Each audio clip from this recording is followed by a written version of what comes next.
answer, but you're too much of a coward to answer. So we're going to move on. Now, yesterday was the 5-year anniversary, and I want to note, of the January 6th insurrection.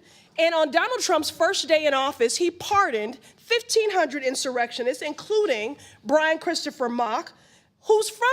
Ayanna Pressley came prepared to put Trump's pardons under the microscope, but the hearing quickly spiraled out of control. When Pressley demanded witnesses answer for Trump's pardons of George Santos and a $100 million crypto fraud case, Comer cut her off. Then Nancy Mace jumped in, and the hearing descended into chaos. This case, Mr. Chairman, I'll yield back. Thank you. Gentleman yields back. Chair recognizes Ms. Pressley from Massachusetts. Thank you, Mr. Chair. Let me just begin by making this plain. Credible fraud must be investigated and prevented.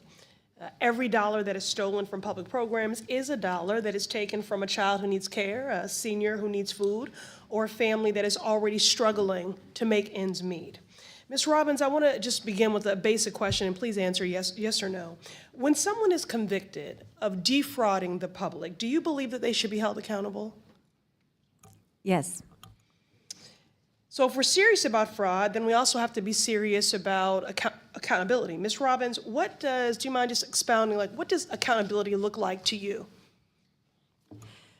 We want to prosecute everyone who's committed a crime, and we want to fire officials in the agencies that are liable for allowing the failure of internal controls. Okay, so Ms. Robbins, let me be more clear.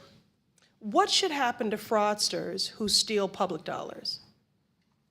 They should go to jail. So in my opinion, accountability means restitution. It means consequences, like incarceration, that help ensure that it doesn't happen again, as a real deterrent and accountability. It means that money taken from families and the public is returned to them.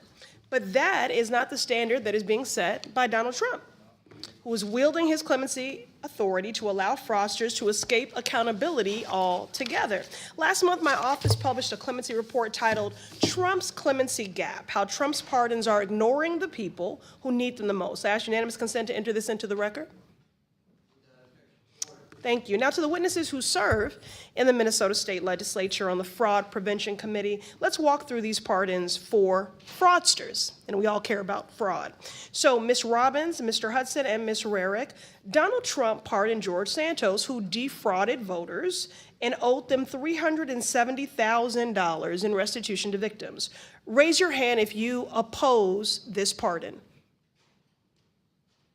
Thank you, Mr. Ballou. Ma'am, I would have to look at the law and the facts of the case. We cannot know the facts of all these individual cases. Don't deflect. This is a very public case. You know who George Santos is. You know exactly what he did. We just agreed that, fraud is unacceptable. And you just talked about accountability. You said if people commit fraud and exploit the public good, that they should be incarcerated. So this is not a complicated question. So I will give you all one more opportunity. Ms. Robbins, Mr. Hudson, and Ms. Rarick, raise your hand if you oppose the pardon of George Santos. Not playing this game. It's not a game. It's real life. It's not a game at all. Okay, but I will take your refusal to go on record, not only as cowardice, but that you do agree with that pardon of that fraudster. Moving on. Donald Trump also gave, and this has never been done before, presidential pardons to corporations that committed fraud. One example is the crypto company BitMEX that violated U.S. law and was fined $100 million. Now raise your hand if you oppose Trump's pardon of this crypto company. Not participating. Thank you, Mr. Ballou. Okay, again, I'll take your refusal to raise your hand in opposition. That means that you support this pardon of this corporation that frauded folks to the tune of $100 million. Refusal to participate is not an expression. Reclaiming my time. To participate is not an expression one way or the other. Do you know the rules of committee? This is my time. I know that I am here as a member of the public. Reclaiming my time. You are not, Mr. Chair. Mr. Chair. That's what I know. You are not in order with the rules of the committee. This is my time. This is my time. And it's I our ask the dollars. questions and you answer, but you're too much of a coward to answer. So we're going to move on. Now, yesterday was the 5-year anniversary, and I want to note, of the January 6th insurrection. And on Donald Trump's first day in office, he pardoned 1,500 insurrectionists, including Brian Christopher Mock, who's from Minnesota. Are y'all gonna say you don't know who that is? He's from Minnesota. Now, he kicked, shoved, and threw a flagpole at police officers, law enforcement that you claim to support. And he did all of that in the name of fraud. He was an election denier. So an election fraud lie. Now, he claims he did these things in the name of patriotism, but really he's just a criminal. So raise your hand if you oppose Trump's pardon of this Minnesota individual. Ma'am, this grandstanding nonsense This is not grandstanding. exactly This is what accountability. Minnesotans hate about D.C. This is accountability, and you are hypocrites.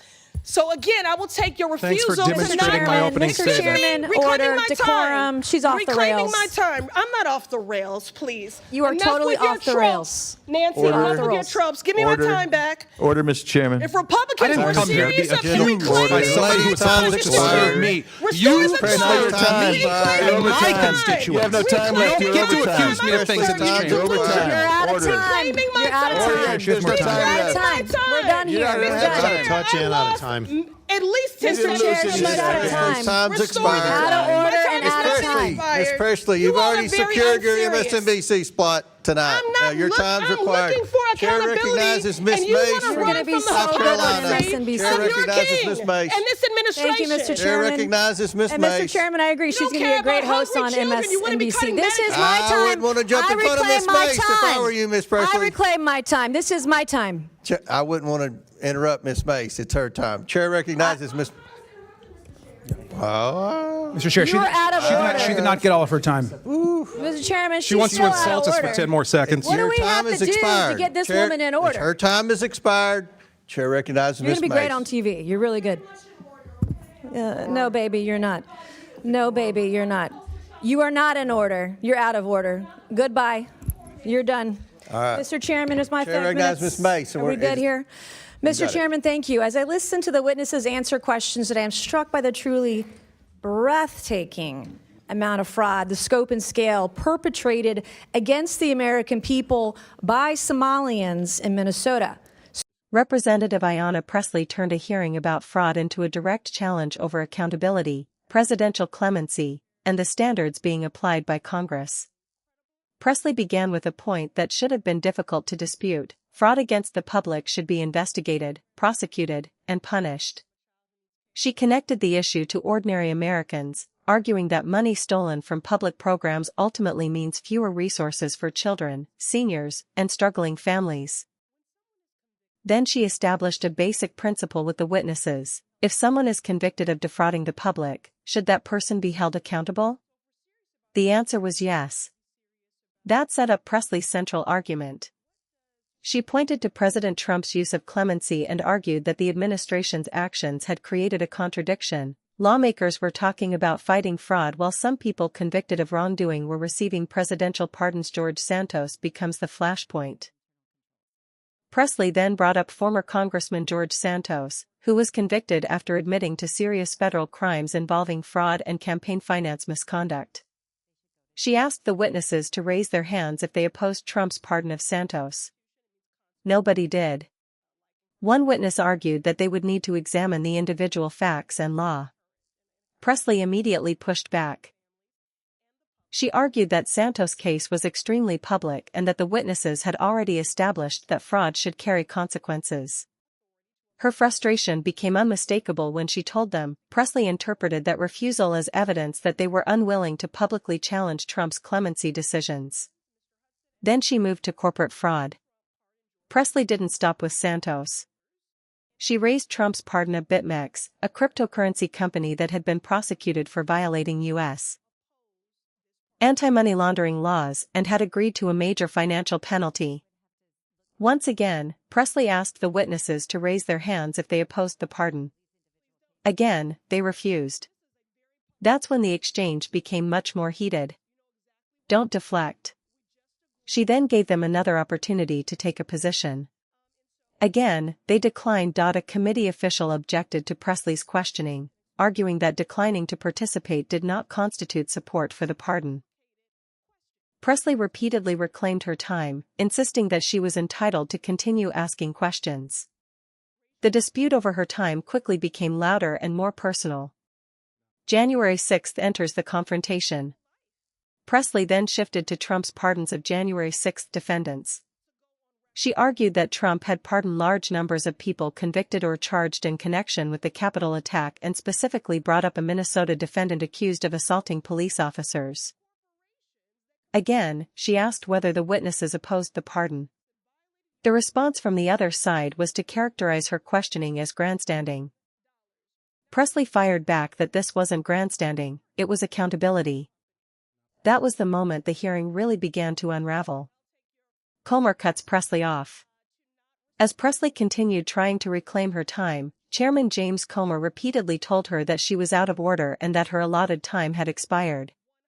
Pressley refused to simply surrender the floor. The exchange became a back and forth over who controlled the microphone, with Comer eventually moving to recognize Nancy Mace. Mace then entered the discussion, and the tension escalated even further. The hearing descended into shouting, interruptions, and personal remarks before Pressley's questioning finally ended. Why this moment matters. The larger political argument is bigger than the shouting match. Pressley's strategy was to expose what she saw as a double standard. Lawmakers and administration officials were demanding aggressive action against fraud while Trump had used presidential clemency to pardon people involved in highly controversial criminal cases. Her opponents argued that the questioning was political grandstanding and that refusing to answer a hand-raising question shouldn't automatically be interpreted as supporting a pardon. That disagreement is what ultimately transformed a discussion about fraud into a confrontation over Trump's clemency power, congressional oversight, and who gets held accountable, and the final moments, when Comer shut down Pressley's questioning and Mace immediately took the floor, turned an already heated exchange into a chaotic ending, giving viewers an even clearer picture of the tension inside the committee. Garcia wasn't finished. He described Noem as the worst of the worst among DHS secretaries and broadened his criticism to the department itself, arguing that DHS has become too powerful and has threatened civil liberties. He ultimately called for the department to be dismantled and for America's immigration system to be rebuilt. Before yielding his time, Garcia entered polling information into the congressional record concerning public support for removing Noem from office. The exchange was significant because Garcia didn't simply criticize the administration's immigration policies. He challenged the credibility of the government's version of specific incidents, demanded direct answers from the cabinet secretary responsible for DHS, and used video evidence to make his case.